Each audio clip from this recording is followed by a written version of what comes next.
Hello बच्चों। हमारा प्रश्न है हैलोजन में कौन सी नाइट्रिक अम्ल द्वारा ऑक्सीकृत होती है? Iodine, bromine, fluorine, chlorine. चार ऑप्शन है हमारे पास। चलिए समझते हैं इस प्रश्न की मुख्य अवधारणा को।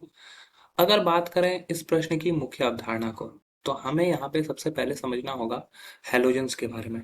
ठीक है। हैलोजेंस समूह 17 का तत्व होता है। ठीक है, जिसमें चार तत्व हैं: फ्लोरीन, क्लोरीन, ब्रोमीन और आयोडीन। ठीक है।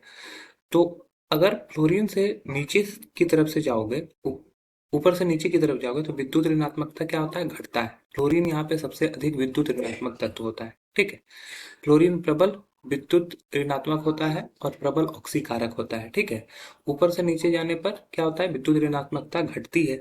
तो हमारा जो आयोडीन होगा वो क्या होगा?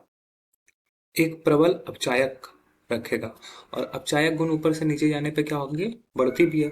तो अपचायक गुण बढ़ेगा तो प्रबल अपचायक होगा। ठीक है। ये क्या है? प्रबल अपचायक है आयोडीन। तो क्या होगा? ये जब प्रबल अपचायक किसको बोलते हैं?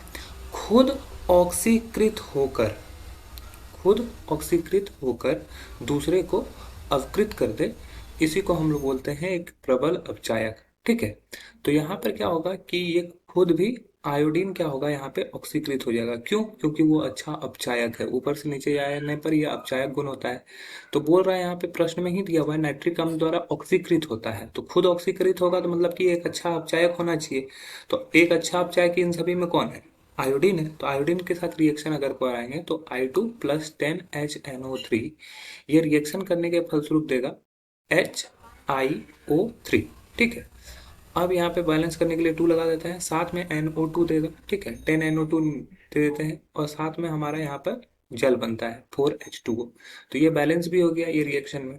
तो यहाँ पे आयोडीन देखो, आयोडीन का ऑक्सीकरण अवस्था 0 है और दूसरी तरफ में +1 इंटू हाइड्रोजन के लिए 1 होगा, प्लस आयोडीन के लिए हम लोग x मान लेते हैं और ऑक्सीजन के लिए -2 इंटू 3। ठीक है।